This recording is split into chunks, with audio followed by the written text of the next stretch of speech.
it's not like true AI, but they basically put like they called it like I think like a robot intelligence or something like that inside of a magnetic goop. So it literally looks like Play-Doh, but they can program it to go in and do something into a space. So like they build these crazy mazes, then they program this robot intelligence or whatever into this goop, and it can go and crawl through the whole maze, and it'll like retrieve a screw and then crawl back out.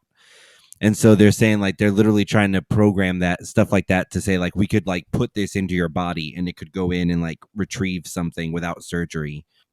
When you say goop, you mean Gwyneth Paltrow's vagina candle, right? Exactly. Yeah. That's okay. Good. So they put that inside your body. My man, I'm 2 steps ahead of you. I've already put that inside my body. We're men, okay? That means a few things. Men sometimes have strange motives for the things they do. But we are still proud. For if a man loses pride in manhood, he is nothing. I'm a man. I'm sensitive. Confronted with their true selves, most men run away, screaming. Isn't this a strange conversation for men who aren't crazy? You make me want to be a better man. Hey, buddy. Hey, buddy. Welcome to Betterman Film Club, a podcast where me, Nick Flora, and you, Dave Gregory. I don't know why I'm talking to you in the intro, but you're the person I'm looking at. So yeah. We talk about movies. We talk about self-betterment. We talk about our lives through the lens of movies. And sometimes we just talk about movies. Yeah. Sometimes we talk about other podcasts that talk about movies. So strap in. That's true. You know what? The movies and the betterment of it all is just a catalyst to talk about whatever we want to talk about. Because that is, it's, I mean, I will say this, it's 100% authentic no matter what we bring up. And I think it's entertaining. The hope is we are entertaining enough that no matter what we talk about, people are like, yeah, this is fine. Yeah. I don't need to shut this off immediately. Our moms like this podcast, so we don't care what you think. My mom doesn't know this podcast exists because I say swear words. No, I purposely, my mom, when I started doing podcasts 11 years ago, she was like, oh, I don't know how to turn on a podcast or listen to a podcast. I was like, yep, I know. It was designed for that very reason. That's why I'm there. So this episode, we had a bonus episode last week after our I Love You Man episode where we talked about, we unpacked the Will Smith, Chris Rock thing. And I just want to say up front, I want to talk about some stuff that happened at the Oscars this year that got overshadowed by all of that. And we're going to talk about some of our favorite movies of the year, 2021. I know it's kind of weird because it's April now, but like there's a lot of movies that get overlooked because there's so much out there. And so I know a lot of times I will listen to podcasts or read blogs and posts and stuff because I want to know what I missed, but also sometimes it's easier. We are in a time of like choice paralysis where I just decision paralysis. And so it's easy sometimes for people that we enjoy or maybe have the same viewpoints as to just point stuff out to us. So we're going to talk about some of our favorite movies from last year, talk about some ones coming up that we're excited about. And that's what this episode's about. Yeah, I feel like in general, so I mean, it's worth mentioning just in case you start on this episode, we're not going to talk about the Will Smith, Chris Rock thing. We already did that. There's a whole episode you can go listen to that on. And the same way that overshadowed a lot of the stuff that happened at the Oscars, I feel like a lot of the stuff that they chose to highlight at the Oscars overshadowed a lot of other great films that deserved more attention than they got. And so, so that we can talk about Oscars and all that, but I'm excited to share like our top 5 of like, hey, these got robbed or at least deserve some attention, you know? Oh, 100%. And I think even people that, it's so hard. Like people love to, and by people, I mean, Nick Flora loves to be like, what is the deal, Oscars? Like give Spider-Man, just be, like stop being cowards and give Spider-Man an Oscar nomination. You don't have to give it a win. Just give it a nomination. But I understand that it's the members of the Academy that vote. So it's it's peer voted, but in that, I understand there's just so many slots, and it's all Martin Scorsese. So he's become the Hollywood mafia now. And he's just like, hey, like I spent so much time with these guys. Now I'm running a crime syndicate within Hollywood. And if you mention a Marvel movie at the Oscars, you're kneecapped. Don't even bring up Moon Knight. He will lose his shit. Don't even bring it up. Or who's the other guy? The Godfather guy, Coppola. He said something recently where he was I hate the whole thing of like and I think you and I are on the same page about this, but like I hate the whole old. As soon as like a Coppola or a Scorsese says something about how like Marvel movies or superhero movies aren't cinema, I'm like, oh, cool, you're a dinosaur. Yeah. I understand. Like you're just telling me you're old and out of touch. And who was the guy? The guy who did that movie that Matt Damon and Ben Affleck and Adam Driver were in. They kind of made fun of it at the Oscars. The Last Duel this year.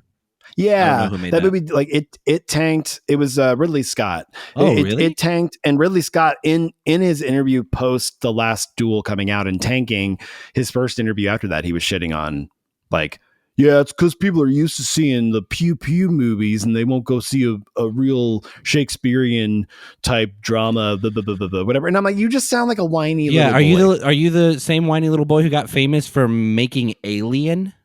By the way, seriously. like. And then Alien versus Predator, and then like, come on, Aliens. my guy. Like, yeah, I know. you milked your own stuff plenty.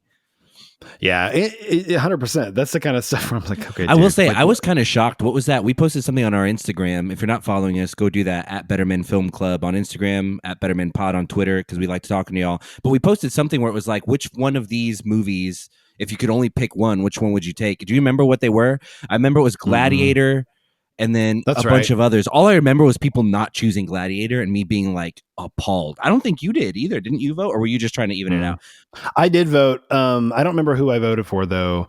I think Gladiator is overrated. Really? I don't think it's very good. I think it was kind of, I don't know. I need to see it again. But at the time when it came out, I remember just being like, oh, it's just, they're trying to recreate Braveheart. They're trying to like capitalize off of Braveheart's like, you know how they made a million Braveheart type movies? Even Mel Gibson, like The Patriot felt like an American Braveheart. You know what I mean? And so I just kind of I think I was just tired of those types of movies. Maybe if I went back and looked, the only thing I remember about that movie specifically is how great Joaquin Phoenix is. Right. I was literally going to bring him up. Of course I was, because we're the same person. But we, yeah, I don't think that's an unfair take. It definitely was like, that was the superhero movie was back then. I'm open to being like wrong. in 2000, like it started in like 94, 5 or whatever, but the superhero movie was the period piece. Yeah. And those were like, and then there was like the real embarrassing ones that did like, well, I think I really liked Gladiator, but things for me like Troy, Troy, I love Troy. Really? Yeah, I think Troy is so much fun. I haven't seen it in forever. It's literally just like hot Hollywood people wearing very little clothes and a lot of body glitter. But like, I don't know. Yeah. I thought it was fun. Rose Byrne is like 19 looking in that. It's crazy. We watched the movie. She might be 19. Oh, and recently I was like, who is that actress? Because she's always been so arresting to me. I was like, oh, of course that was Rose Byrne. I just didn't recognize Rose Byrne her. has been in things for decades, and we just didn't recognize her until after Bridesmaids. It's crazy. That's true. Yeah, that's super fair. But what were some of there was a bunch of like trying to capitalize off of the like period piece. Oh, I was going to say for movie. me, the one that like, hey, this is dead now. No one cares. But the movie was huge was Master and Commander. Like when Master and Commander came out, I was like, guys, we've been done with these movies for a decade. Yeah, and then there like was 2005. Chris Evans did one that was like his Moby Dick movie. What was that one? Or Chris Hemsworth. Sorry, not Chris Evans. I was like, wait a second. Yeah. I don't remember what that was called, but that one especially, I was like, guys, we've stopped caring about like tying your. If you had to tie your pants up with like hemp, I know. Then that movie, we're past that. I think once 300 came in the picture, it started turning into more stylized stuff. And then I think that's when they started seeing like, hey, dudes, in the comic world, we've been telling these types of stories for generations. Do you want to come over here and see the source material that we have? And that's where it's just like, oh, they could go on forever. And this is one thing that bothers me about people shitting on, especially filmmakers. Like, dude, what are you doing? Like shitting on Marvel movies or DC movies or like the Batman or whatever. I'm like, these are the folk heroes of our lives. These guys have been, they were overlooked in the 40s when comics became more popular because it was for kids and it was for like a penny and it was like, whatever, kid, like read this and shut up for 5 minutes. Like dads were throwing comics at their kids, but like these have been around way longer than Ridley Scott movies were. Like these are the folk lore. These are the folk tales of our time. There's so much you can do with them. I love the era that we're in right now. I'm so stoked that we're in this time. It's true. I'll take it a step further here because I know, like I have recently become, I should say, a firm believer and been able to articulate, I think, this feeling that I've always had that like when it comes to genre in general, and I mean this in books, in movies, in even in music, I think it's really nearsighted to say, I just don't do that. Like, no, I just don't like that. I've had friends be like, oh, I don't like sci-fi, so I'm not watching Ex Machina. And I'm like, well, do you like Shakespeare? Because like that's what this was. Like this was like this wasn't sci-fi. This wasn't. I don't know if you're thinking about like mystery science theater movies that they were spoofing when you talk about like sci-fi or whatever. But I honestly think that there are like genre is like those are all different languages, and there are different things like you can hear the same message in different languages, and it's going to take like a different way of communicating that same message to get it through to you, which I would even say because I know you've said before like, hey, you don't mess with realms. I don't fuck with realms. Yeah. But like in my opinion with that, I go, hey, I because I totally understand that like I need something that's anchored in what feels like reality to me. That's just my preference. No, totally. But I think that when you step out into that stuff and you get away from something that's rooted in a reality that you're familiar with, you let someone build a world. The problem is we've seen people build worlds very poorly. Harry Potter built. I think that's it. Harry Potter and honestly, Lord of the Rings, they all kind of build worlds very poorly. They just drop you into it and go like, here you are. Nothing ever gets explained. When someone builds a world in a way that doesn't bore you, but brings you along. I'm a fantasy nerd, so I'm going on this tangent. But like it removes you from the familiarity, from those familiar crutches you have of like the storytelling, the vehicles to move the story along and stuff like that, and really puts you in a place where like you're completely reliant on the lesson that they're trying, or like the story they're trying to communicate, or the lesson they're trying to get across. Whereas like regularly you can kind of lean on the fun pew pew or the dialogue, or like, you know what I mean? Like those familiar things. And it's like that really good fantasy pulls you out of that. I think really good sci-fi, like Interstellar is really good sci-fi. It pulls you out of that where you go like, I don't know what the hell is happening. Ex Machina and Annihilation did that. I don't know what the hell is happening. And if you can let yourself get past the fact that nothing feels familiar, then you'll be open to things that I don't think you would be otherwise, you know? Yeah, I think Christopher Nolan does that particularly well. Yeah. I love that. Like I need a minute to, before anybody's like, did you like that movie? I'm like, I don't, with a Christopher Nolan movie, like, I was like, I need to watch it again before I know. Like, I think I liked it. Like, and he's really good at letting you know what the stakes are, even if you don't really know every element of the movie that's happening. Yeah. You know what I mean? Yeah. Where you're like, oh, I know that Matthew McConaughey needs to get back to his daughter, even if I don't know what the science is behind all this stuff. Okay, a bunch of people just said a bunch of things and I don't know what that means, but you're like, you feel the gravitas of it, the gravity of it. Absolutely. All right, let's get into Oscar stuff. So I want to highlight a few things that happened at the Oscars that, you know, this day and age, like history will blow past us and we're like, oh, we didn't even like notice that. Like, and I think that a lot of stuff needs to be pointed out because I'm a history nerd and I'm a pop culture history nerd. And I think a lot of these things are really cool. And some of them are glaring and obvious, but others aren't. So the first thing I want to point out is the hosts, which I think if you asked anybody who hosted the Oscars this year, nobody could tell you because of all they're like, Chris Rock, right? Chris Rock did it. He was the host. I saw a couple like articles and stuff where like Vulture and stuff where it's like Oscar host Chris Rock. I'm like, nope. He was just introduced in that category. But anyway, but after 3 years without a host, which I forgot about, I forgot that we didn't have a host, which just goes to show you, I don't know how important the host is, honestly. I like the comedy bits that happen before, you know, and all that, but like, I don't know how necessary it is, you know? Honestly, we could just have somebody like Ricky Gervais or like somebody come out at the beginning, make a bunch of like a 10-minute monologue. Jimmy Kimmel does a great job. Just a 10-minute monologue. And then they disappear the rest of the time. Yeah. We don't need them to come back every time. They could just say, ladies and gentlemen, Jessica Chastain. And then they introduce the category. Just be funny, anyway, yeah. It needs something like that, though. Because I will say, I'm not a big fan of the whole, like, ugh, the Oscars are dead attitude. But last year, the Oscars were absolutely dreadful because it had nothing. It was just like a slideshow. Not even a good one. They left out so much. Like, in the In Memoriam, it was bad. I know, it was rough, and I love I'm not an Oscar hater. Like overall, I really like it, but I'm just watching it because I love movies, and it's fun to see the movie stars that I enjoy. And honestly, like we're going to talk about it here in a minute, but there's moments where it's like, oh, this person is an artist and a creative, has been working their whole life, and now an entire room of their peers are saying like, we give you this award. You did amazing work. And it's really beautiful to me to watch that work rewarded. Ever since What's the band director movie with Richard Dreyfuss from the 90s? Mr. Holland's Opus. Yeah, I'm addicted to like those moments. Like at the end when everybody's like, all the students come back and they're clapping and So stuff. good.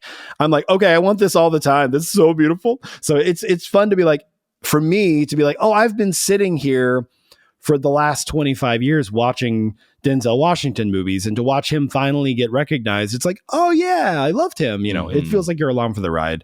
But after 3 years without a host, Amy Schumer, Regina Hall, and Wanda Sykes, they hosted, which is the first time a trio of women comedians have hosted the Oscars. I don't know why they don't just let Tina Fey and Amy Poehler do all of it. I think they're probably begging Amy Tiller and Tina Fey. I don't know. It's just totally almost just. I literally almost said that. I hope they bring Bourbonum on for that one. And I thought for like overall they did a great job, especially handling just the awkwardness of the night. Oh my god! Mid. Or the last hour of it all. Their jokes were great. Their jokes were smart. It was good. Like there was good writing in those monologues, and that's hard to pull that off because everyone knows what we're expecting. I thought Amy Schumer was really good. She does a great job. I know people love to hate on Amy Schumer, but I'm a fan, and I don't like. It made me go, why do I do that? She's great. Yeah, she is great. The thing that I felt like overshadowed the most from that night was that the movie Coda won Best Picture. I think you said like on one of the earlier episodes, like I don't even know who won. Maybe the Will Smith one. You're like, I can't even tell you who won because all we were doing was talking about that. Yep. So I'm going to stop talking about that. But I keep bringing it up. It's hard. But the Coda broke ground as the first movie from a streaming service to win an Oscar for Best Picture, #1, and then which is huge. And also the story. Number 2 is that it's not Netflix. Like Netflix spent a lot of money this year courting like big time names, even like over the years with Martin Scorsese's like The Irishman, which I'm still in the middle of watching. Maybe by 2024. That's a length joke. That was one of my favorite jokes at the Oscars, and it's a movie that I actually really enjoyed. But I think Wanda Sykes said, I'm in the middle of my third watch of Power of the Dog. I haven't finished it yet, but I'm in the middle of my third watch of it. It's slow, you guys. But and then Troy Kotsur, I believe that's how you pronounce his name, picked up the Oscar for Best Actor in a supporting role for his performance in Coda, and he's the first deaf male actor to take home the prize. He's the only second deaf actor to win an Academy Award. Do you know who the first one is? I do not. It's his Coda co-star, Marlee Matlin, who plays, I think, his wife in the movie. For actress, she won for Best Actress in Children of a Lesser God in 1987. So I thought that was really cool that they both got to kind of share that moment. And dude, I don't know if you watched that when he won, but since he's a deaf actor, the entire crowd just like was doing sign language to applaud. And like, I'm getting chills now. Like I was a mess. We talked about how easily you and I cry. I was a mess watching that. Like it was a really beautiful moment. You could tell that this guy, he's talked about it now in a few interviews, Troy Kotsur, and he was like, I was kind of about to quit acting because it just, I don't know. He's like, he made all those Ernest movies, didn't he? He looks exactly like him, though. Does he not? He looks like Jim Varney. Yeah. Yes, it's true. But he was like, I was kind of at the end of my rope. Like, I don't know, like just didn't really want to do this anymore. And then he was like, this has kind of breathed new life into my career. And I'm so happy. And I love hearing that kind of stuff. I hope that is the case. And I don't want to take away from a beautiful moment, but I was thinking about this because we were talking about essentially before for a minute, we talked about making this episode all about like the Oscars, like favorite Oscar moments in the past and stuff like that. But I was looking back through, dude, there are a lot of insanely talented actors who win awards and then do nothing ever again forever. Agreed. What's his name from The Pianist? No, it wasn't The Pianist. No, maybe it was. No, Adrian Brody was the pianist, and he won for that. Yeah, he was, and he also never did anything. I mean, he's done a lot, but not to that level. Yeah. But then the guy that won for The Artist, do you remember that Best Actor? It was in silent film. Jean Jardin or whatever. He was great. And then who's the guy who... He's a French actor, though. He's done a lot of French movies. Who's the guy who got... Well, I'm not saying they've never been in anything again, but their career never reaches that level again. Who's the guy that ran... Roberto Benigni? The guy ran on the backs of the things. Life is Beautiful. Yeah. Incredible film, incredible performance. Incredible movie, and I know that he has continued to be a working actor, but it's not like Denzel. Yeah.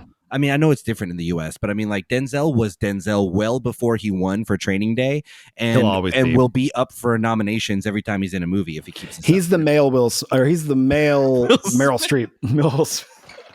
Denzel is the male Will Smith. Watch it. Keep his name out of your mouth. All right, moving on. Sorry. No, but he's the male Meryl Streep. If he's in something, he's going to get the nomination. Ariana DeBose won a statue for Best Supporting Actress for her performance as Anita in Steven Spielberg's West Side Story. She's the first openly queer woman and the only second ever Latina to win an Oscar, which I think is shocking to me, but also like it's one of those things where you're like, no, and then you're like, wait a second, yeah, that makes sense. Yeah. Like you're like, yeah, the Oscar's so white. That's right. Not only Oscar's so white, but I'm fine if this bugs people too, but like I don't even think we haven't even begun having the conversation about the lack of Latina representation and even not even just in entertainment, but even when it comes to like, there's been a lot of very necessary conversations over the last, I mean, they've been happening for decades, but especially during 2020 with just like racial injustice, and none of that should be toned down or taken away from anything. But I don't think that we haven't even gotten to the conversation about the Latina community yet, like at all. No. At all. And so it's like, it's not the same, so much so that like if you are a member of that community, a lot of what you're hearing is, hey guys, we can't gripe about the fact that they haven't gotten to us yet. Like their fight is our fight, and we need to lend our voices to that one, and it'll get to us.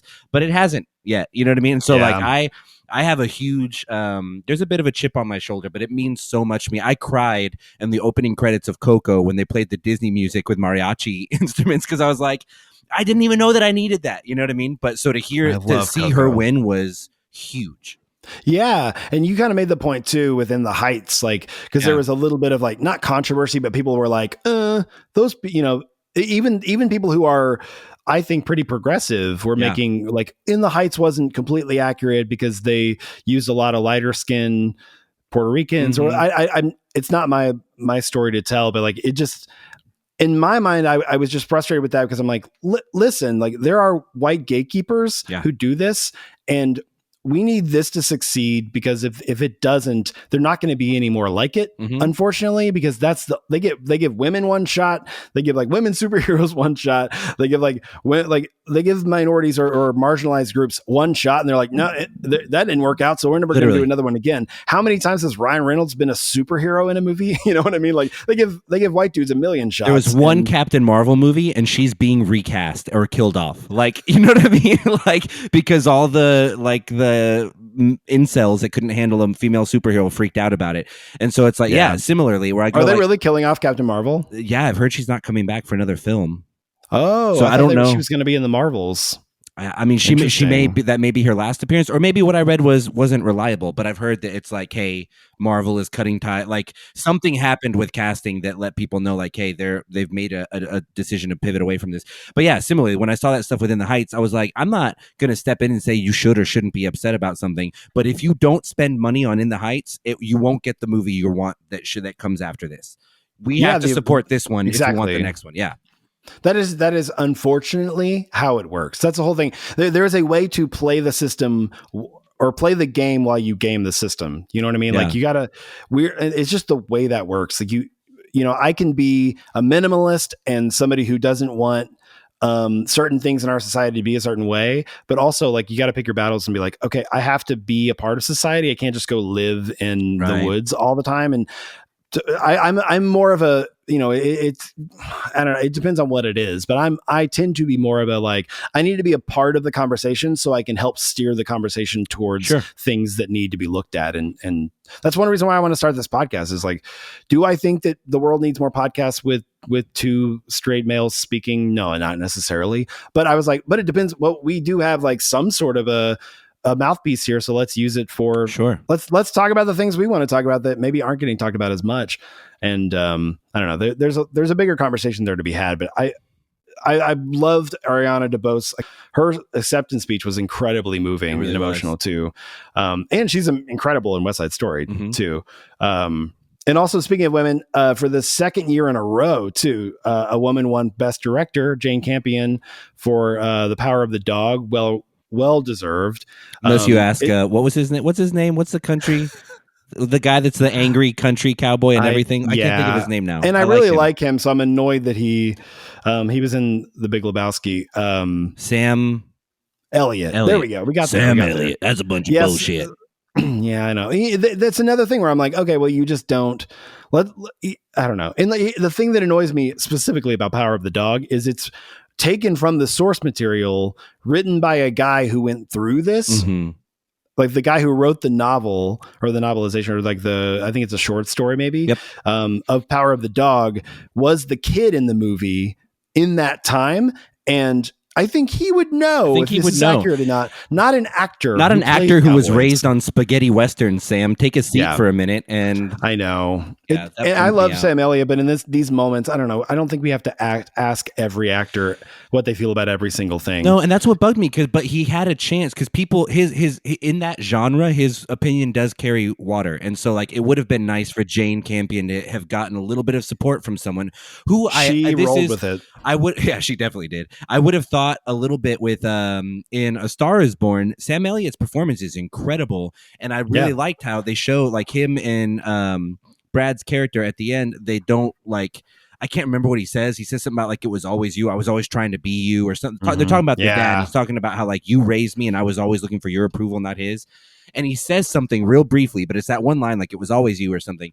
And they both immediately just go like they just walk away. Like they have to get away from each other. And you see that shot of Sam Elliott turn around in the truck and just back up and try to get out of that emotional situation because they don't have the intelligence.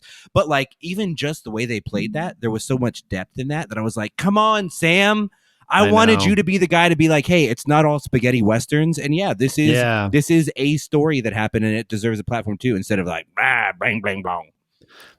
I think he definitely said blah, bling, blang, blang. Yeah. So, and I love also, this is like back-to-back years that we got women best directors too. And it's only 3 ever. I think Chloe Zhao won last year for Nomadland. And then in 2000, when was it that 2008 that Hurt Locker? Oh, I don't she know. Won for Hurt Locker.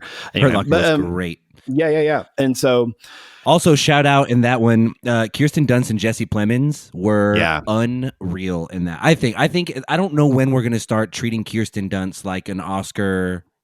Like she should be in the like every year it feels like it's like the same 20 actors that were going like, this is their big Oscar grab, this period piece or this biopic or this whatever. And it's like, dude, Kirsten Dunst has been delivering Oscar worthy performances. I'm not saying she's ever deserved it more than anyone else did one year, but like, dude, she's phenomenal. She's great. It's not just like bring it on. And you know what I mean? That's what she solidified. Melancholia, like she's incredible. And like, honestly, like the thing that I do like about that, and I think they do a really good job of, is like Benedict Cumberbatch is in Power of the Dog. He's the lead. And anytime he does a dramatic role, ever since he won, I think he won Best Actor he definitely was nominated for Imitation Game, thank you, where he played Alan Turing. Like people pay attention. Now Benedict Cumberbatch is playing a dramatic role. People are paying attention. And so doing that, they get to highlight something like Kirsten Dunst. I think because a lot of people saw Power of the Dog, because it's Jane Campion and she hasn't done anything in forever, and she did the piano. She's very well loved in the Hollywood community and very well respected. So it's her coming back after a long time from not directing a movie. And then Benedict Cumberbatch is the lead and people always want to see what he's doing. He's very beloved. We get to see, oh shit, like Kirsten Dunst is legit. Let's put her in more stuff. And I think we saw that also after between like Fargo season 2, Kirsten Dunst and Jesse Plemons to this. It's like I think we're waking up to the fact we've been sleeping on Kirsten Dunst as like a legitimate actor. I think we'll see a lot more from her. And Jesse Plemons a bit. I mean, I think Jesse Plemons, he's either the kid from Friday Night Lights to most people, or he's just like that. We were talking about this earlier. There's a handful of actors that are just kind of seen as like those character actors. Steve Buscemi was that before he broke out of it. Stanley Tucci is still kind of that, but one of those, like Jesse Plemons is becoming that guy that like he absolutely crushes anything he does. In Breaking Bad, he was insanely good. Honestly, even on Friday Night Lights, he was great. You just kind of assumed he was just playing himself until he plays the role. What do the kids say? He understood the assignment. You know, yeah, he does. He's incredible in Breaking Bad. He was incredible in, everything. We could just list off his filmography. Everything he's done.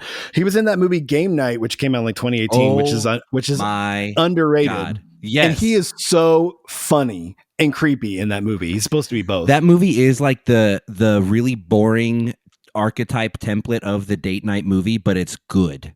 It's like it does everything. Date Night was also that movie where you go like, this is that movie that you go into going, it's gonna be this whatever. The killer's not who you thought it was, but it kind of is. But no, it like we laughed out loud multiple times. Jason Bateman at his apex too.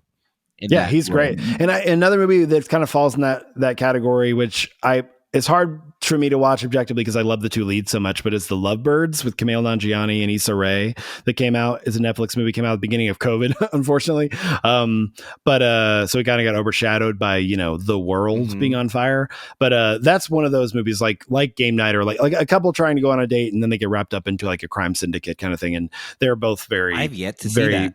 Oh, it's up there with Date Night with Tina Fey and Steve Carell. It has that same you're like, oh, this is fun. It's like where it's going, but it's so much fun you don't care. Yeah, and all really good leads and good writing can do that. Where you're like, I don't know, they are so good together too. Like you really buy them as a couple. But yeah, so I don't know how we got. Oh yeah, because of Jesse Plemons. I was like, no. I was like, I like to follow it back sometimes. Be like, how do we get to Game Night? Oh yeah, Jesse Plemons. Wait, was Benedict Cumberbatch in Game Night? I wish. Another thing that happened. Riz Ahmed, who's one of my favorite current actors, became the first Muslim and first person of Asian descent to win a Best Live Action Short Film. His movie The Long Goodbye, which he co-wrote and starred in.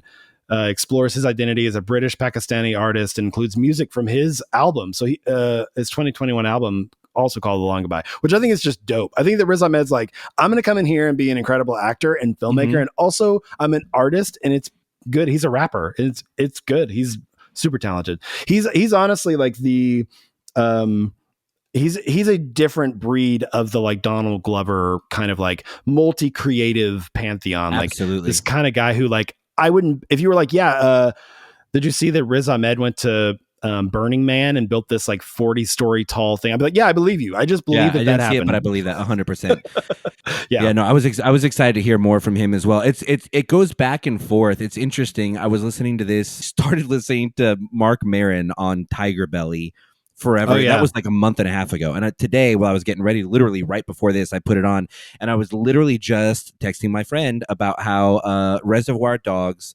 is one of the most original things to happen on television in decades. Not because there's no one else covers that format, but because we were seeing into like slice of life pictures of a culture that we know nothing about. The fact that what life is like for Native Americans on reservations, it was completely shocking to me.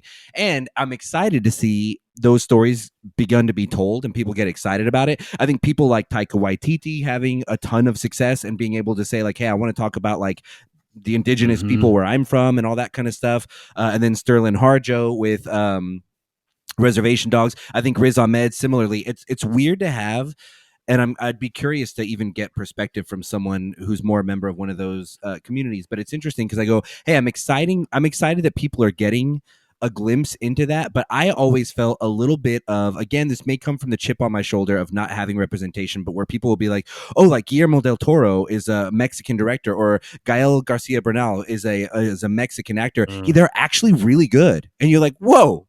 What the hell was that? Like this weird, we're surprised that we have. There's an assumption. Yeah. There's something, and I've heard that a little bit with Riz Ahmed, where they're like, well, like there was like The Sound of Metal, and that was the name of that, right? I'm not messing that up. Yeah. Unbelievable performance, but like people going, yeah, he's like so good, and he's this Pakistani actor, and they kind of whisper, you're like, what? Like, can you can say that part loudly, and like you can still say it, but like it's exciting to see.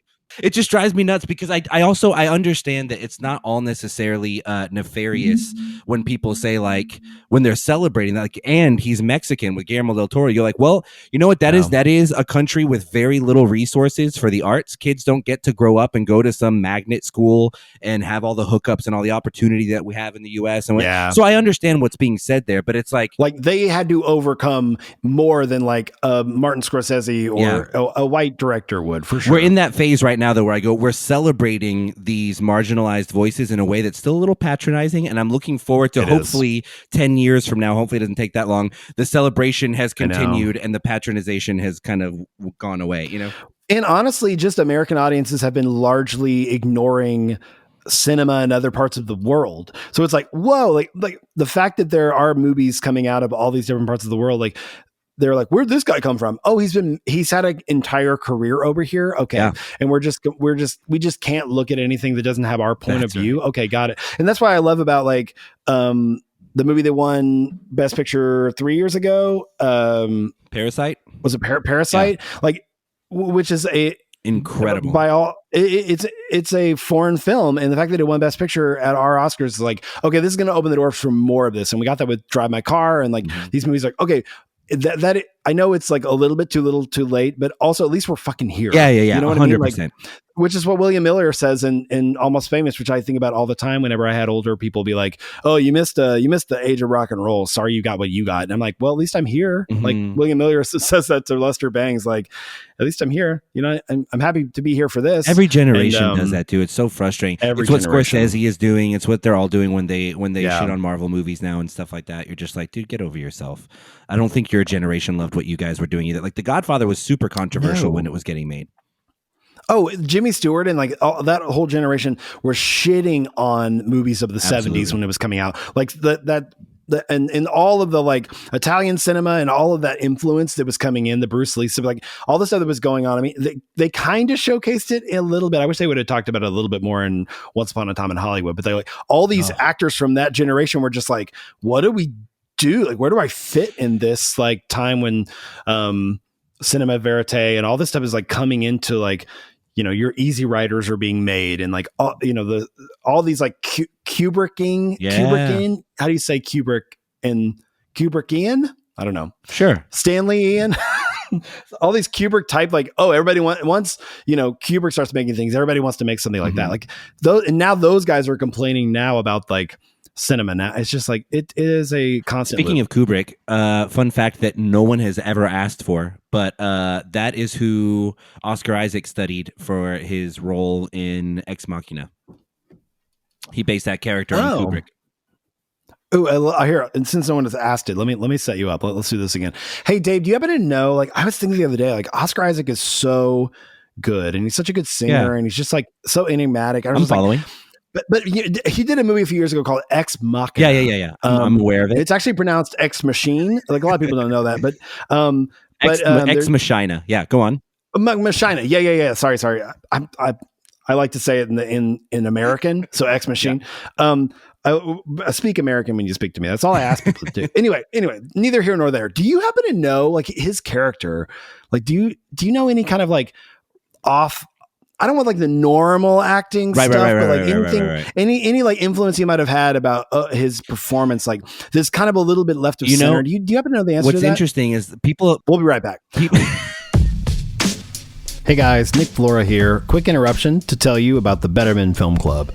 Not this podcast, but the thing that the podcast is an offshoot of.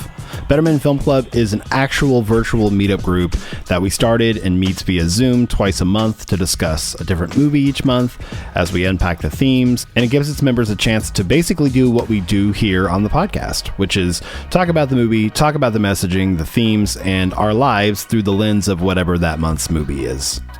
At $9 a month, you get access to both meetups twice a month, access to a private Discord server and Facebook group where you can keep the conversation going and you can get to know your fellow film club members on a daily basis. Plus some Betterman Film Club swag. You can join today at bettermanfilmclub.com, and guess what? For the month of April 2022, it's free to join. Just go to bettermanfilmclub.com and sign up for the email list, and you'll get updates on when we are meeting and other good-to-know info. So for April 2022, we are watching and discussing the movie I Love You Man, starring Paul Rudd and Jason Segel, and diving into the topic of adult friendships and what makes them so complex and honestly hard to find. So come join us at bettermanfilmclub.com and sign up for a free month in April of 2022. And hey, if you dig it, come join us for more meetups and movies for only $9 a month. Now back to the show. All right, I want to kind of take this point in time to go into some movies, since we talked about movies that won awards this season, so maybe some movies that we feel like won the Oscars of our heart. Yeah. These are some movies that we love this from 2021 that maybe you guys haven't seen, maybe some that you have. So as we list these off, we want to hear from you guys as well, and we'll remind you at the end of the episode. But tweet at us, DM us on Instagram, send us an email, bettermanfilmclub@gmail.com. Let us know what your list is, and we'll read some of those on a future episode as well, because we can't see everything as well, and we haven't, and we want to know. We love being having movies highlighted for us, so we can tell you that we actually saw that already, and you don't need to tell us something we've already seen. Shut up. We'll be real cool about it. Start us off, Dave. What's a movie that you love this year that people didn't talk about enough? I've got a little top 5 here. Number 5 on my list. You'll love this one. It was The French Dispatch. I absolutely loved The French Dispatch. I go back and forth on whether or not I wish it had gotten more. Every movie on this list, I wish had gotten more Oscar attention, but I realized that for them to have gotten that attention, someone else would not have. And so I go back and forth because Wes has had his time in the sun for sure, but Wes Anderson, this was his swan song, in my opinion. He's done his movies. Yeah, they all kind of, there's a similarity. There's a vein that runs through all of it. But like this one felt like, yes, this was his opus where he pulled from all of these different movies. He's made all of the favorite things and also some new tricks and like he really pulled out all the stops. And so I would have liked to have seen a little bit more, especially the actors and the performances that he got out of some of those actors in that movie. I would have loved to have seen a little bit more time spent on those, but I loved that movie. Yeah, it's a series of it's also on my list, so I'll just go ahead and talk about it too. But it's a series of like almost short films. It's these little vignettes, and so I got excited to see like Saoirse Ronan for an instance, who's one of my favorites. And you're like, oh, she's only in like, I don't know, maybe like 7 minutes total, but she's great. And like, or Benicio del Toro is incredible in it, and like. And it may be one of the best performances in the movie. And the only thing that would have made it an absolute swan song for me, and it's not because Wes is gonna make a bunch of stuff. He already has 2 things in the pipeline. But I'm such a 90s Wes Anderson fan of like Bottle Rocket and Rushmore and Royal Tenenbaums that I want Luke Wilson back in a Wes Anderson movie so bad. But it wouldn't make, I mean, it would kind of make sense because Luke Wilson can only be Luke Wilson. Yeah. So, I mean, Owen Wilson's in it, and he hasn't been in a Wes Anderson movie in a minute. I guess he was in Grand Budapest. And I don't mean to be rude because I think he would say it, but Luke really does just play himself. Owen is acting, and Luke is just happy to be there. Yeah, he is. And Luke Wilson is one of my favorites. He's great. But he's not in this, so we're not going to talk about it. But go into it. It's pretty dense. There's a lot of dialogue. There's a lot of setup. But if you haven't seen it and you're like, I don't know, it seems weird. I always just tell people like go into it knowing that it's like kind of it's a 3-arc or a 3-act structure, and it's telling a larger story, and just kind of let it wash over you. It's really, really beautifully told. Really, he's such a stunning visual storyteller. Yeah. Just beautiful. I know you're like a visual guy. You're a video producer guy. So like you look for that stuff. So I was wondering what you thought about it. Yeah, I mean, it's shot beautifully, which is I mean, I realize that is Wes. That's also his cinematographer. I can't think of the name of the guy that gave him Robert Yeoman, which like that doesn't take away from Wes. You know what I mean? Like, no, not at all. Daniel Lanois gave U2 their sound. He's still not the one selling out stadiums. It's still U2. You know, so I'm like, it's still Wes. But like, I will say, I do miss some of that. Like, I almost feel like that aesthetic of his movie, and in this one it was absolutely stunning. In others like Moonrise Kingdom, I almost felt like it was a little overdone. It was a little like very tongue-in-cheek. It was beautifully shot, but still this one felt a lot more cinematic and a lot less like we're just looking for those Wes Anderson stills, you know what I mean? Mm-hmm. It was done really, really beautifully. But I do miss some of the kind of like run and gun feel that you got from like Bottle Rocket and those where you go like, this feels like 3 guys in their 20s in Austin just shooting stuff. And it felt like because that's what it was. Yeah, I missed that. But. Or Hillsboro, like Hillsboro, Texas, down the road from you. There's the Bottle Rocket Motel is there. I visited it many times. I love getting when I'm driving through there, like I'll gas up. There's a Love's across the street, and then going over there, and you're like, yeah, this is the place that like 3 just shotgun filmmakers are just like, let's do it. Let's get out of the car. Go, go, go. There is that, that immediacy is kind of gone because he can take his time now. But I do think taking his time is what got, that is like my favorite version of Benicio del Toro. He's that version of himself and very rarely. And that was like, it was so good. All right, give us another one. What's another movie you love from 2021? Next on my list was when we talked about the Marvel films a little bit, but No Way Home. No Way Home. Spider-Man, yeah. That deserved. I really was shocked at how little Oscar attention it got. Maybe not shocked, but disappointed for sure. It it hits on every level. Martin Scorsese, are you listening, Marty? He is listening. He's our ninth He's listener. our ninth subscriber. Yeah, man, it's really frustrating to me because the writing was phenomenal. It was a beautiful movie, but man, it's hard to pick. If you had to pick out one actor from that film to say they were the absolute best, know. Marissa Tomei had her moments. All three of the Spider-Men had their moments. Like Willem Dafoe and Alfred Molina are back on screen as those iconic. Like both of them deserved that victory lap because they both nailed those characters. Oh, it was just so good. And that's not to mention like all of the things that movie went above and beyond to do and to talk about with like male camaraderie and support and all that kind of stuff, you know? Yeah, my guess is we will do a Spider-Man No Way Home episode. Yeah, at some point, like we could unpack so much of that. It's on my list too, so I'll just keep talking. Yeah.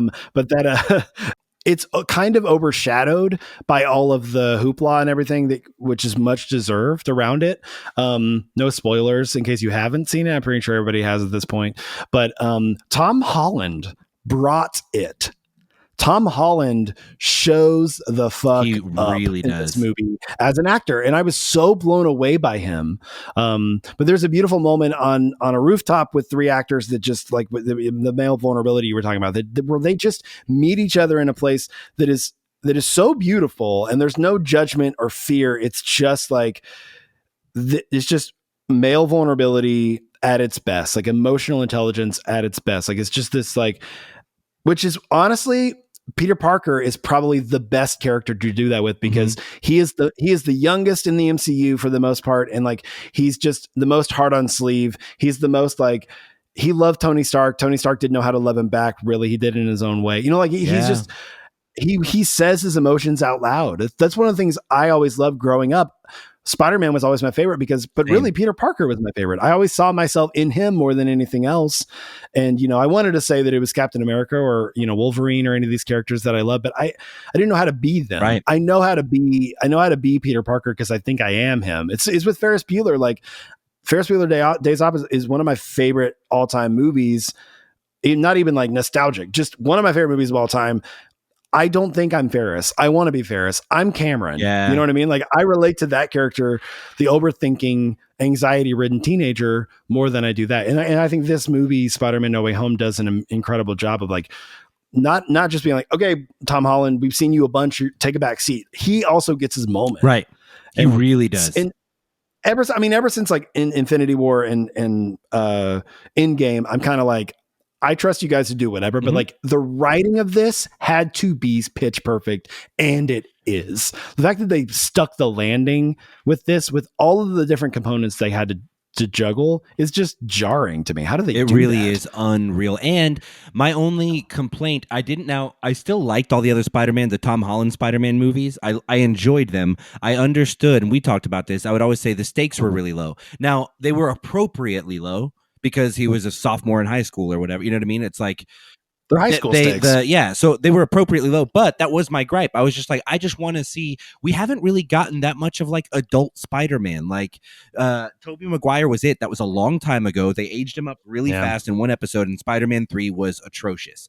Sam Raimi 100% like redeemed himself for any Spider-Man 3 things we may not have liked with No Way Home. It was unbelievable. Seriously.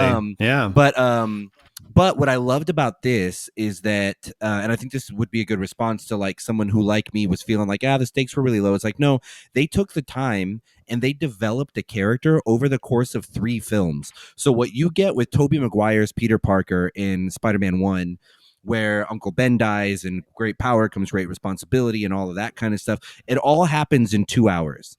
In 2 hours, all of that happens and Norman Osborn dies. And you're like, the greatest Spider-Man villain we've had up to this film, in my opinion. You know what I mean? We cut him out right away. They found a way to bring him back a little bit in Spider-Man 2, but it wasn't the same.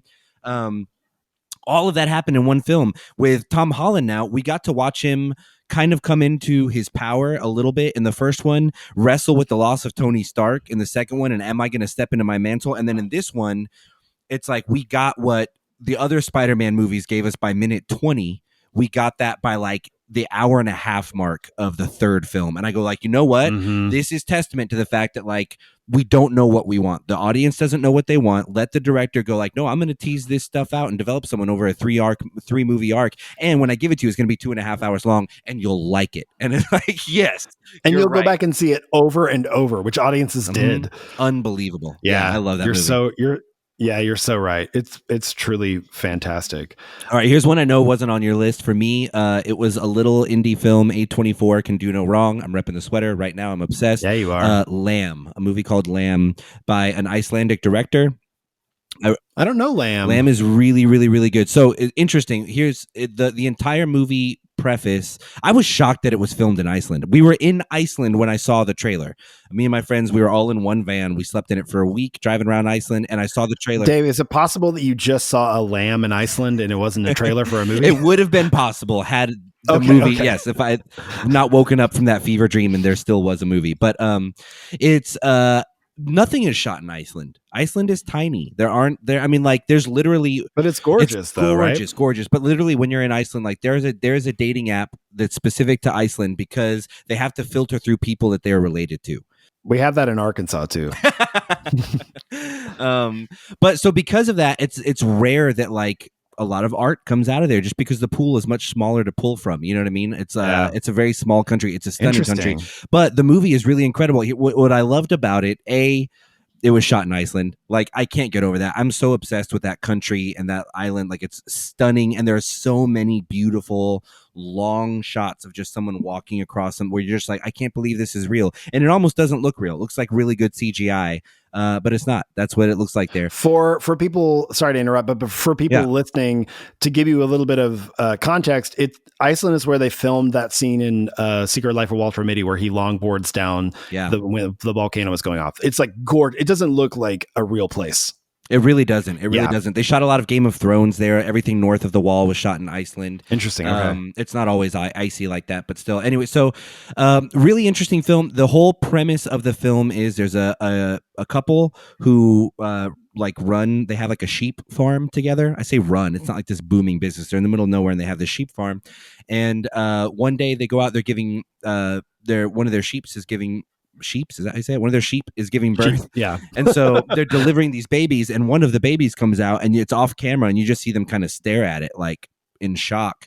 And they go back in, they clean it up, and you still haven't really seen it. And then you notice basically what the sheep gave birth to was a child that has the body of a human and the head of a sheep, the head of a lamb sheep. And so they decide to like raise it as their own. And that's what the movie is about, like them going through this. But my favorite thing about this film is the fact that it is not written, filmed, directed, acted at all. There's nothing about the American perspective that penetrates this film. And I love that because in the U.S., most films, Eddie Izzard has a really good old bit about this. Look up just like the difference between American and British films. Eddie Izzard, really, really good. But it is really different. American films say everything. There is no subtext to the majority of American films. This movie is nothing but subtext. There's a scene where literally the brother of one of the guy who's in the couple that is now raising this child shows up, and he sees the child and looks at them like, what the heck? And then they sit and have an entire meal in silence. That would not happen here. If you came over to my house and there was a human body with a lamb head on it sitting at the table and it walked in, you wouldn't just go be like, oh, will you pass the smorgasbord or whatever? Like, you know what I mean? You'd be like, what the heck is that? What is happening? Where did you find that? Did you make that? Did you create this? Does this come out of you? Like, we would have all sorts of questions. There's literally a scene in that movie where like one of the parents doesn't like what someone is doing with the child, and they walk over and they pick up the child and just look at the other character and just say the character's name. And there's this like long beat, and then they walk away. That in an American film, that would have been a 5-minute scene where they have an argument and you learn about their motivations. This is in general what the Icelandic culture is like a lot as well. But it's like, hey, we're going to say a lot more with a lot less, and it's up to you to interpret what we mean with that and to read the subtext and to fill in the blanks. And this film, absolutely, if you have to have a very clear 3-act film where they tie it up with a bow, here's the plot, just stay away from it, because I don't want to hear what you thought about Lamb after this. If you want to push yourself and try something, it's one of those films that makes you, it ends and you kind of go, huh, what did that mean? You know what I mean? And it's like, yeah, that's up to you to figure out what that meant. But I cannot say more about it. I wish it. I knew it wasn't going to get any attention, but absolutely loved Lamb. That's one thing I love about Terrence Malick as a director is that he leaves a lot of subtext, like he leaves a lot of like up to interpretation. And I know he's a very polarizing filmmaker because American audiences don't like that. They want to be told what to think and what's going on and stuff. And I really appreciate when I'm in the mood for that kind of stuff. That's all I want to watch. That's all. I just give me the kind of stuff that I can project my own stuff onto, and I can kind of figure it out. And maybe it's this, maybe it's that. And then you watch it a couple years later, and you have different thoughts. Like I really appreciate that. I want to watch Lamb now. Just so he gets the credit. Valdemar Johansson was the director. You're not supposed to say that you're not supposed to say Voldemort. Sorry. That's a Harry Potter reference, everybody. He who must not be named Johansson.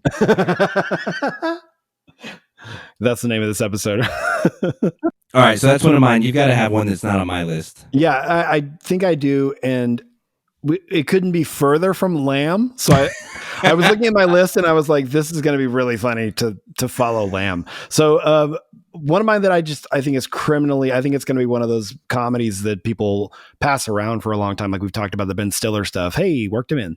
Hashtag Stillercast. Is Barb and Star Go to Vista Del Mar? Yes. Which is a comedy starring Kristen Wiig and Annie Mumolo, who were both in, Annie Mumolo had a small part in Bridesmaids, but they both wrote Bridesmaids together.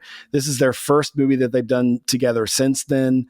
And it is just beautiful insanity. It's just really is. And it's probably the most specific film of the year. It's basically like if a Lisa Frank folder from like 5th grade, like in the 90s, came to life.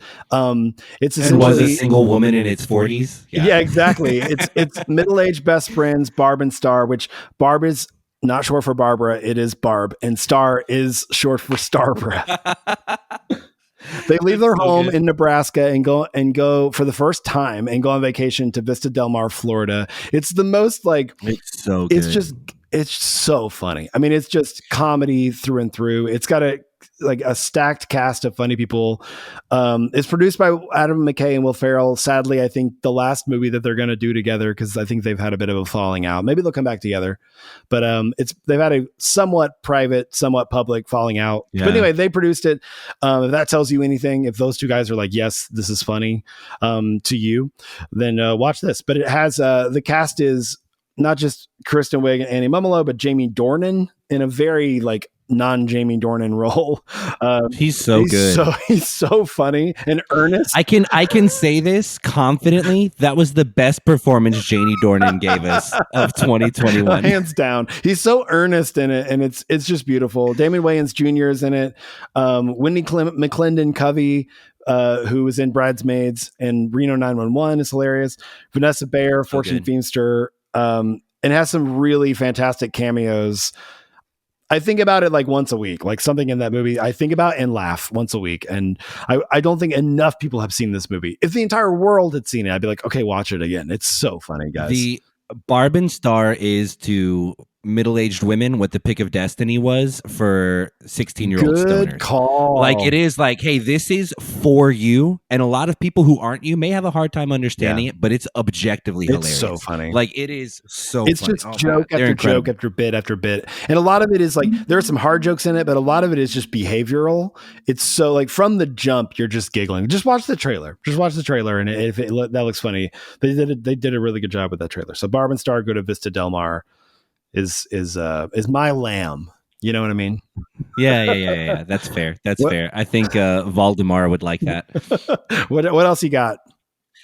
This I'm going back and forth on this. So we actually made this list a while ago. Yeah. And we were just talking about our top 5 favorite films of 2021, thinking through that, preparing for this.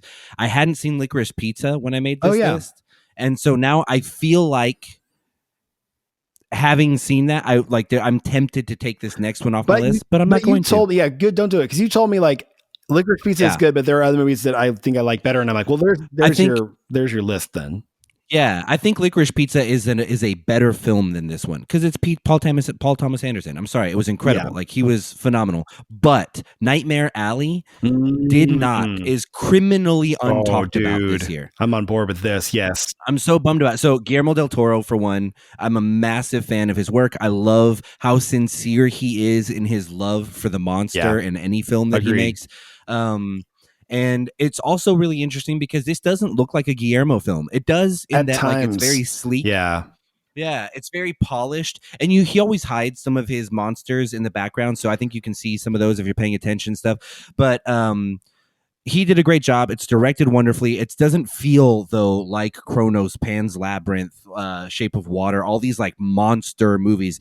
It's like it's a movie about a guy, and the guy is kind of the monster, maybe if you think about it, or men, I should say, are. But Bradley Cooper carries this film, and I don't mean because the film's not good, so he has to.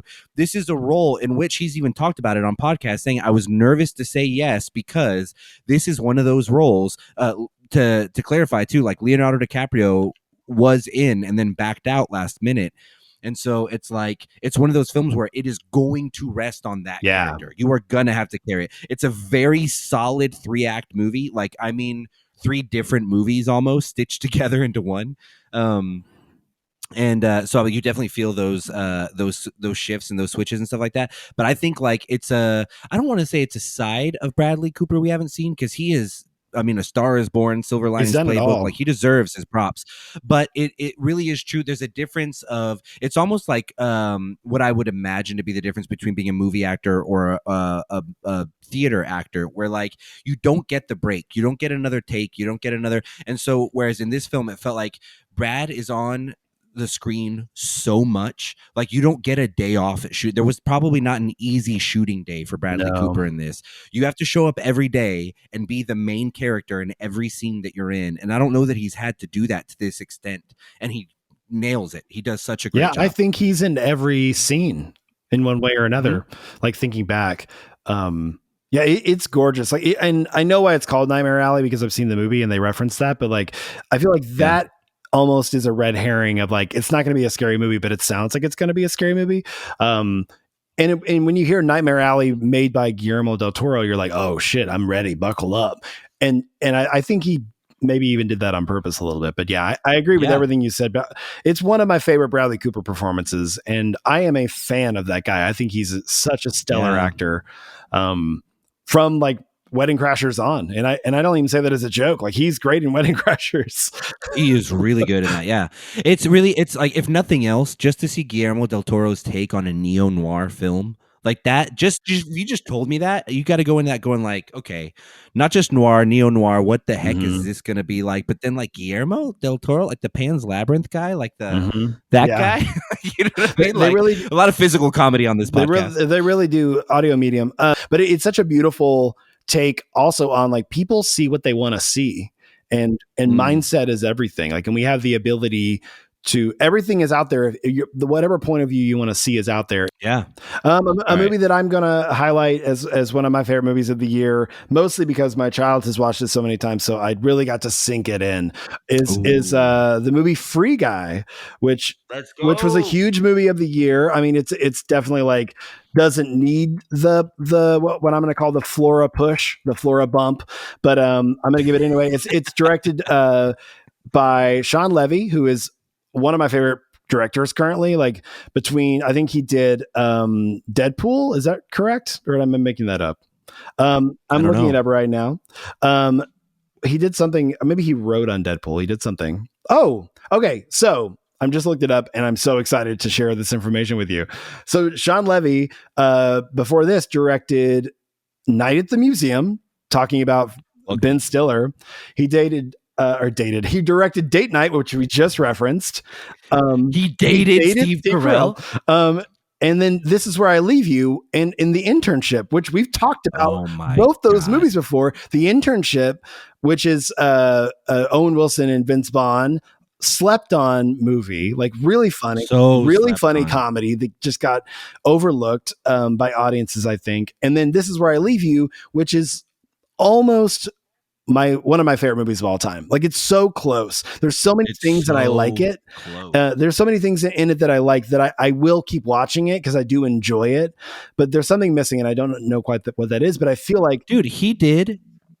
Sorry, he's doing the next Deadpool film. That's why I was thinking that. I knew his name was in there with Deadpool, but he's doing, and then he just had a movie come out this year on Netflix called The Adam Project, which I also greatly appreciated and enjoyed. If you haven't seen that on Netflix, what were you going to say? That.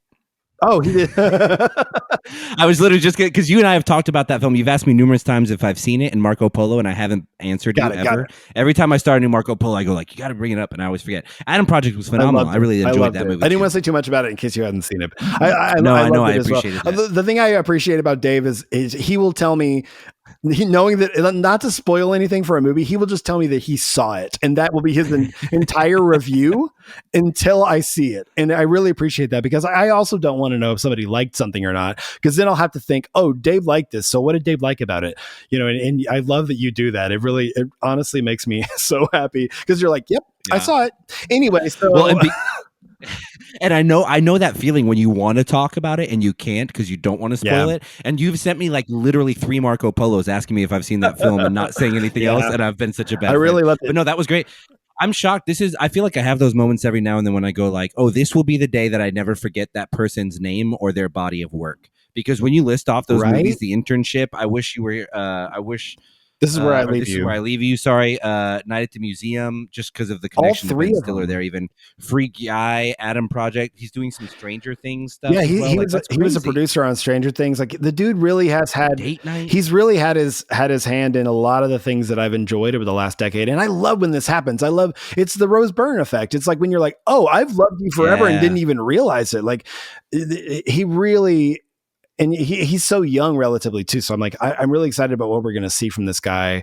I think he has some like J.J. Abrams kind of stuff coming up, like where he taps into the right amount of nostalgia, but it feels fresh. And Free Guy is that. Free Guy is a movie that essentially takes place almost completely in the video game world, both in our version of it and the video game characters version of it. And it really does a beautiful job of, I didn't know that I needed an action comedy about the NPC life, about the non-player character in video games, the ones who just like are on the outset and what they're going through and their point of view. And this, it really is, it's poignant, it's beautiful, it's funny, like legit laugh out loud moments. Really is. And a movie that 100%, if we've ever, which I don't, at one point, or people were kind of questioning whether Ryan Reynolds could carry a movie or not, and that was a long time ago during the Green Lantern times and everything. But like, holy crap, Ryan Reynolds is truly fantastic. And that's not a breaking news story. It's just, this guy is a movie star, man, and he has the charisma of an everyday man. It's real, the everyday guy. It really does I think it's what people have been trying to make Chris Pratt do, and he can't quite get there. And I love Chris Pratt, but I'm like, this is kind of, he's no Ryan Reynolds. He really isn't. Yeah. And I really love Chris Pratt, and I think that he has his strengths.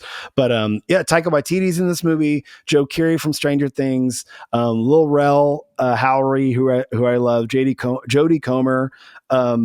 It's just a really fun movie. And if you haven't seen it, especially if you have like teenagers or tween kids, put it on. They'll get every reference. Their favorite YouTubers are in it. It is my son, who's 11. It's his favorite movie of all time, and I can't even fault him for that. He's seen it so many times at this point.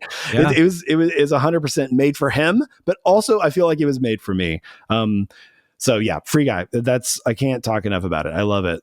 That's such a good call. I did have that on like my honorable mentions, because it's so nice when a movie comes out that's just fun, nonstop fun, and is still just good. Yeah, it is. Because it's either or. We were talking about Adam Sandler before we started like recording about like, because he has some of those, and he also has some that are just fun and not good. Yeah.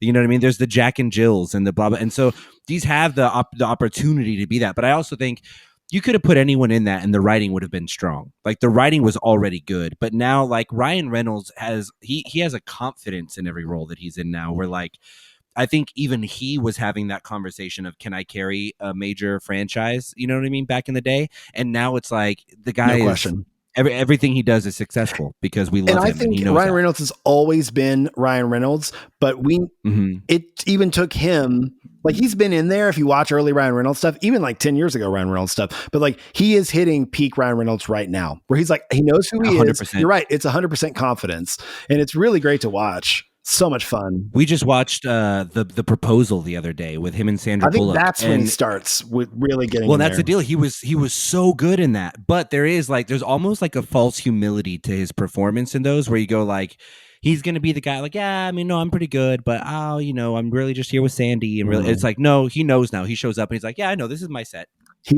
Without being a dick about it. That movie's great, by the way. I love The Proposal. Oh, it was so good. It made me miss Sandra Bullock films. I know. Yeah. What else you got? This will be your number one if you're putting it in order. The number one on my list, last one. Oh my God. Did it get robbed? The Green Knight. Ooh. The Green Knight is, man, I don't know if this is a phase that I'm going through. I don't know if I'm going to come out of this, but like this film hit on absolutely every single level for me. Like, it was beautiful. The cinematography, the direction, absolutely stunning. The acting and the performances. You've got Dev Patel, Alicia Vikander. Alicia Vikander plays kind of two different roles in that, and is incredibly. I don't know how to say his last name. Barry Keoghan. Yeah, Kogan. That's it, Keegan. Is it Keegan? The guy that, quick moment just to pause and say, what the hell, Matt Reeves? You had that incredible performance from Barry Keoghan in The Batman and you cut it out. You have a 2-hour and 40-minute movie and you couldn't find 5 minutes for that? Oh my God. Yeah, he plays Barry the Keoghan Joker fan. very shortly in the new Batman, and he's holy shit, great. Unbelievably well. Joel Edgerton. That was I love Joel Edgerton. Yeah. He shows up. Sean Harris plays King Arthur. Basically, The Green Knight is a movie taken from an old English poem called Sir Gawain and the Green Knight, and it's all about the Green Knight, who, in some tellings of the story, is like related to King Arthur. And other stories, he's just a member of King Arthur's court, but he hasn't done anything significant enough to become knighted yet. This is like the folk song of movies, of like this story has been around for centuries, and a lot of people, I think Tolkien tried to write, like he wrote his own version of it. No one knows who the original author is, so it's this take on this old kind of folk song that's just kind of been around there, and it is masterfully done. It is also very much so like again, these are the movies that I'm loving right now. A24 just has me on the hook, but like the movie ends and you kind of go like, huh. You know what I mean? Yeah. Like you're waiting for the dramatic conclusion, and you get it, but it's not going to have a pretty bow tied on it. This film wrapped before 2020, before COVID and all that stuff, and then when that happened and it just shut everything down, David Lowery, the director, just decided to go back and re-edit the whole thing. He added, from what I remember hearing, about 20 to 30 minutes of footage to the film. So it's already a very slow burn. There's these very long shots where not a lot's happening, or these very long panning shots. And he went in and elongated those shots. Wow. He went in and slowed it down, made it darker, made it slower. And so it is one of those films, don't passively watch it or you'll hate it. I saw it in the theaters, so my phone was off, which is rare to see anything in the theaters nowadays, but it was one of my first ones back, and I just like, I think we were absolutely robbed. Who was it? You sent me that thing. Who was the Amy Nicholson from the Unspooled podcast. She's also a LA film critic. She made a Oscar night cake and had it made from her local bakery, and she had written on it, "Green Knight was robbed," and then she ate that while she watched the Oscars. And I told you about it. I was like, dude, I feel like this is a stance you can get on board with. 100%. And it's one of those things where you look at the films that won this year in the Oscars, and there's none that I would replace with The Green Knight necessarily. But like, just to say, just for everyone who worked so freaking hard on that movie to be able to say, I worked on an Oscar nominated film. Yeah. And I feel like it deserved that. The amount of effort and poetry in that was just like, ugh. Yeah, I have not seen it yet. It is at the top of my list, solely based on your recommendation. So, and Amy Nicholson's cake. But you didn't want to talk about it a minute ago, so let's talk about it now. My number one of the year is Paul Thomas Anderson's Licorice Pizza. Let's go. Because it couldn't have been anything else for me, which is crazy in a year when a Wes Anderson movie came out, because I am a massive Wes Anderson fan. I think the guy is an auteur and a genius, but there was something in the French Dispatch, and not even comparing the two, but like the thing that I love in a movie that I look for that I'm like, well, this is going to stick with me for a really long time is just an absolutely. Cameron Crowe does it really well. Judd Apatow does it really well, where there might be jokes, there might be, exciting moments and all that, but like there is heart. There's just, and I feel like this is Paul Thomas Anderson's, he, in the past, he's made Magnolia and The Master, and speaking of Jesse Plemons, and There Will Be Blood, like these movies that like have so much darkness around them. Yeah. And this movie just feels like a love letter to his childhood. It's crazy that when somebody can make you feel nostalgic for a time in which you did not even exist in the world yet. And I feel like that's what he did. It's 1970, 1971. In a movie that is so grand in scope, but it's about a small moment in time it's a slice of life movie. It's very specific to LA, very specific to these characters. And it's has some of the biggest actors in the world show up at times. But the movie is on the shoulders of two relative unknowns. It's just insane. Alana Haim, who plays the lead female character, and Cooper Hoffman, who it's both their first movies. And they are, you can't take your eyes off them. They're both so lived in, those characters, and you just immediately are annoyed by them, but can't stop watching them. Like they're both 100%. They're both pretty insufferable, and you're kind of like, yeah, you two kind of deserve each other. And it's not a love story per se. I didn't exist in this time where this movie took place, but I know what it's like to be too young for a girl you have a crush on and to pursue her even in your own head and your own heart. And it really it's such a beautiful love letter to LA and to this time and place. Absolutely. And I know PTA is a 1970s LA kid. He's talked about it very openly about his love for this time, and he has a very specific memory for this stuff, and you just, the detail of it is just gorgeous. It's gorgeously shot. The soundtrack is killer. It's just, it honestly, it made me think about Quentin Tarantino's Once Upon a Time in Hollywood, and I feel like that was his my take on Once Upon a Time in Hollywood, which is one of my all-time favorite movies. Is that's Quentin Tarantino's. That's him covering Paul Thomas Anderson, and this feels like Paul Thomas Anderson covering Cameron Crowe. Like, you know what I mean? That's really well said. I like that. And it's really sweet, but really funny and really poignant and kind of heartbreaking, just like adolescence, just like being a teenager is. And so, and my favorite little moment in it is there is a John C. Reilly cameo that if you miss it, you miss it, but it's kind of hard to miss. That's so beautiful and sweet. And he's one of Paul Thomas Anderson's lifelong friends, been in everything from Magnolia to Boogie Nights. And it's just, it's a movie that I watched and stuck with me even to this day. And I saw it like 4 months ago. I just really love this movie. Speaking of that too, obviously I think Alana Haim and Cooper Hoffman, like, they deserve the credit for carrying that film. They're top billed, and they should, like, it is their film, and they kill it with a ton of other talent on screen though. So I know, like, Sean Penn and Tom Waits, they have their moment, which is fun. But Bradley Cooper, thank you, is incredible, right, in this movie. He's on screen maybe 6 minutes tops. It could be considered a Bradley Cooper movie. It really could. And not to the same level, because I don't think his performance, like, Bradley Cooper was the performance that made me go, holy crap. Like, I know. You did it again, Brad. But Benny Safdie was so good. Oh, yeah. Too. Benny Safdie. And it's fun to see one him of the Safdie brothers. Because he went in Good Time with Arbats, Robert Pattinson.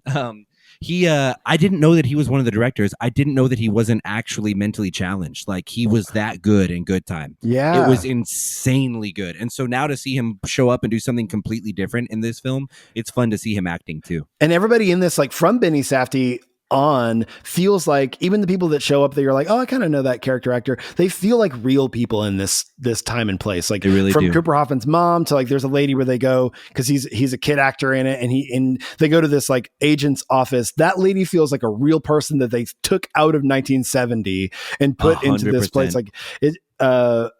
I love that we finally get we've been waiting for it. I have anyway. Paul Thomas Anderson fans have been waiting for a moment where his wife Maya Rudolph shows up in a Paul Thomas Anderson movie, and she doesn't disappoint. She's great, and she feels like So she good. fits. I forgot. Yeah, like they're one of my favorite Hollywood couples. I love that Maya Rudolph and Paul Thomas Anderson are together.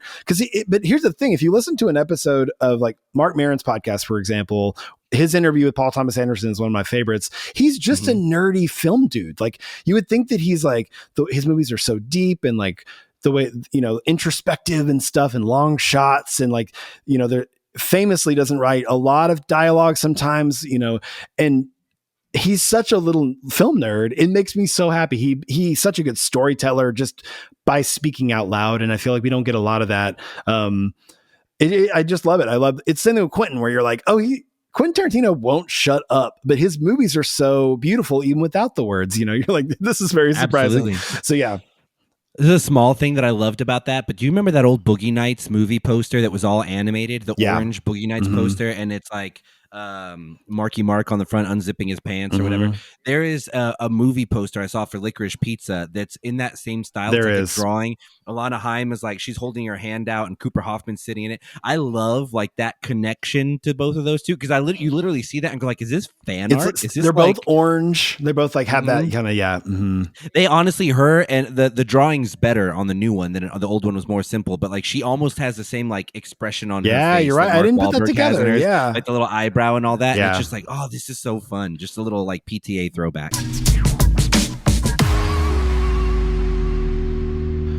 All right, now we're going to talk about a couple of movies that we are excited to see that are coming out this year in 2022. Some stuff maybe to put on your radar if they're not already. Some stuff that a couple that we're going to talk about. So go ahead and make sure if you want to watch it with us, because we are going to discuss it, at the time when these movies actually come out. But do you have a list? Did you say yes? You said yes, but I think it was a joke. Yes. Okay.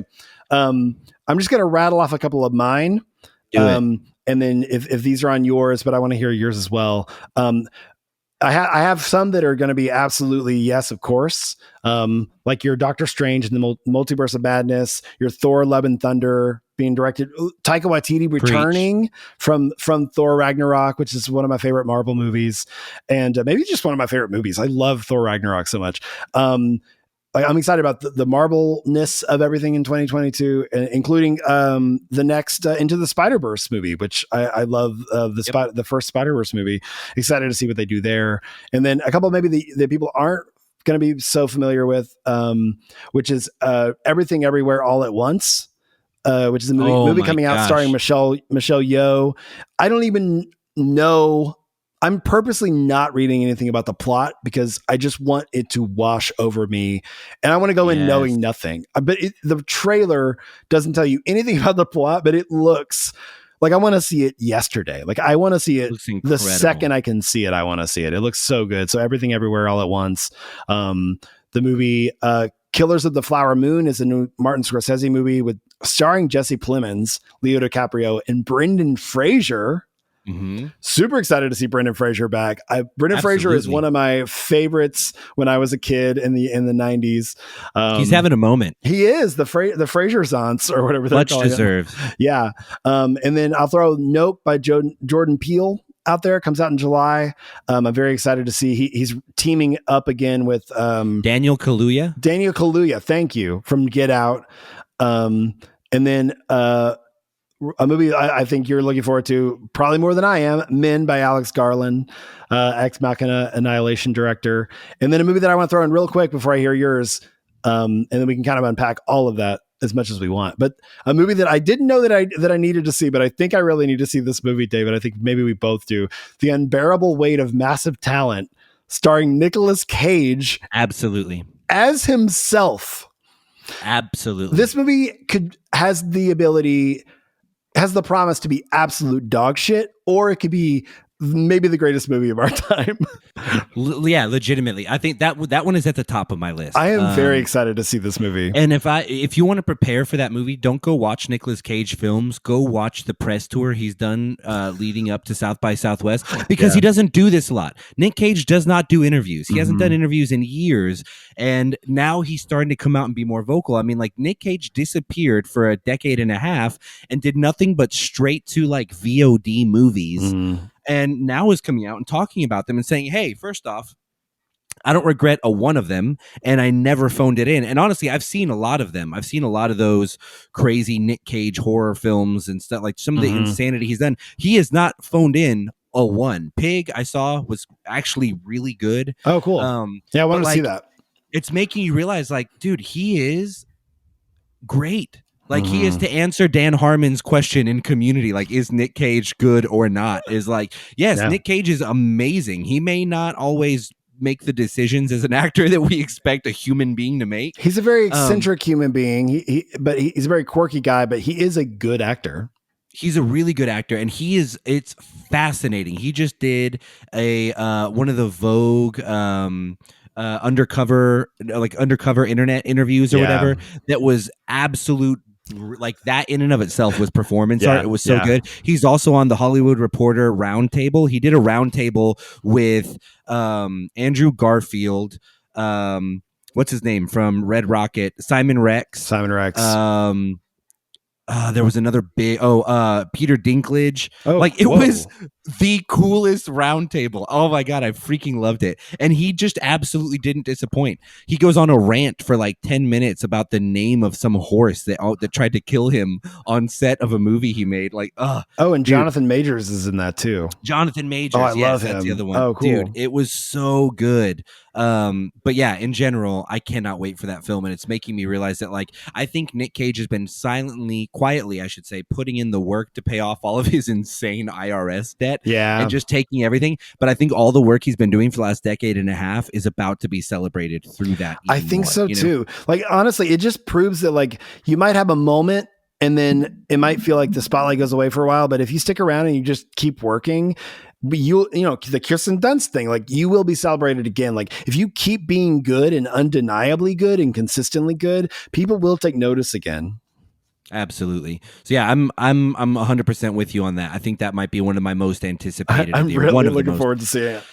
Can't wait. For me, there's a couple others that, like, similar to like your, Multiverse of Madness, stuff like that. Yeah. Avatar 2 comes out in December. I think we've been waiting for that sequel since 2009, which is outrageous. I have not been waiting for this. I don't care. Oh, really? Did you not watch Avatar? It's fine. It was instantly forgettable. But yeah, I love that. Oh, really? Maybe I don't know if you were maybe in your more hoity-toity phase that we've both been very through. Possible. I know I went.